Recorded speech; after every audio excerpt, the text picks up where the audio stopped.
Hello everyone, welcome back to my YouTube channel. आज हम JavaScript का सेकंड टॉपिक शुरू कर रहे हैं, वेरिएबल्स। कल हमने जावास्क्रिप्ट का इंट्रोडक्शन देखा और एचटीएमएल जावास्क्रिप्ट फाइल सेटअप समझा और अपना पहला जावास्क्रिप्ट कोड रन किया। आज का टॉपिक जावास्क्रिप्ट का फाउंडेशन है। इसके बिना आप आगे कॉन्सेप्ट समझ ही नहीं पाओगे। तो हम समझते हैं वेरिएबल क्या होता है। तो वेरिएबल एक ऐसी जगह होती है जहां हम कोई भी वैल्यू स्टोर कर सकते हैं। सिंपल लैंग्वेज में अगर समझो तो वेरिएबल एक बॉक्स होता है जिसमें आप डेटा रखते हो और जब चाहो उस बॉक्स को यूज़ कर सकते हो। अब तुम पूछोगे कि वेरिएबल को यूज़ कहाँ करना है। तो अगर आपको किसी वैल्यू को बाद में यूज़ करना हो, चेंज करना हो या कैलकुलेशन में यूज़ करना हो तो हमें वेरिएबल की ज़रूरत पड़ती है। लाइक एग्जांपल ले लो, यूज़र का नाम, एज, स्कोर, प्राइस, डिस्काउंट, ये सब वेरिएबल में रखे जाते हैं। तो जावास्क्रिप्ट में वेरिएबल बनाने के 3 तरीके होते हैं। सबसे पहला है हमारे पास वैर, दूसरा लेट, तीसरा हमारे पास है कॉन्स्ट। तो आज हम इन तीनों को सिंपल लैंग्वेज में समझेंगे। तो सबसे पहले हम समझते हैं कि वेरिएबल क्या होता है। वैर क्या होता है ना, वैर ये जावास्क्रिप्ट का पुराना मेथड है जो काम तो करता है बट आजकल इसे यूज़ नहीं करते हैं। सेकंड है हमारे पास लेट। तो लेट का यूज़ तब करते हैं जब वैल्यू चेंज हो सकती हो।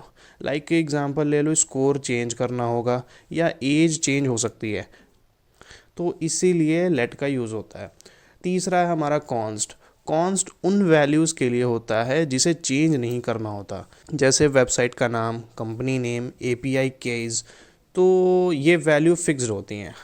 अब यहाँ क्या है ना कि आप वेरिएबल का नाम कुछ भी रख सकते हो। तो चलो अब हम एक सिंपल वेरिएबल क्रिएट करते हैं जिसका नाम है स्कोर। वेरिएबल एक ऐसी जगह होती है जहाँ हम कोई भी वैल्यू स्टोर कर सकते हैं, जैसा मैंने आपको अभी समझाया। तो आओ देखते हैं।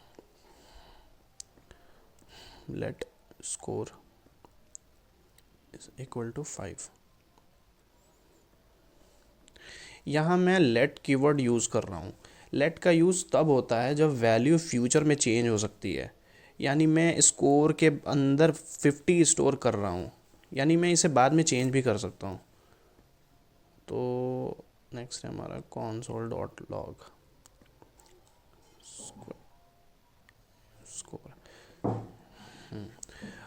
अब ये जो console डॉट लॉग है, इसका यूज़ हम वेरिएबल का आउटपुट देखने के लिए करते हैं, या आउटपुट ब्राउज़र के कंसोल में दिखेगा। जब हम किसी भी कोड को लिखते हैं तो वो हमारा कोड ब्राउज़र के कंसोल में शो होता है।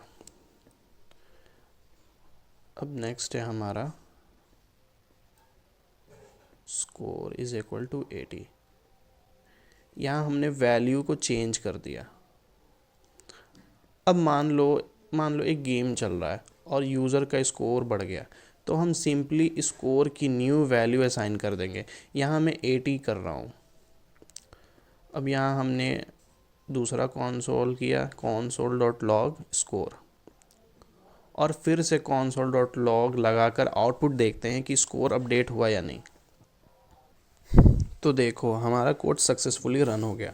कंसोल में आप देख सकते हो पहला स्कोर 50 प्रिंट हुआ और जब हमने वैल्यू चेंज की तो 80 प्रिंट हुआ। यानी लेट वेरिएबल की वैल्यू ईजिली अपडेट हो सकती है। ये बेसिक कॉन्सेप्ट बहुत इंपॉर्टेंट है क्योंकि आगे चलकर हम इसको बहुत बार यूज़ करने वाले हैं। तो आज की वीडियो में हमने वेरिएबल के बारे में सब कुछ समझा।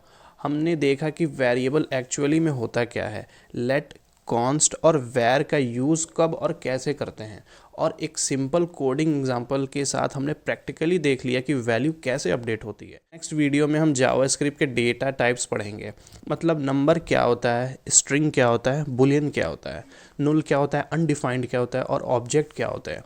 ये सब बहुत सिंपल एग्जाम्पल के साथ हम डिटेल्स में समझेंगे। तो मिलते हैं नेक्स्ट वीडियो में डेटा टाइप्स के साथ। Thank you.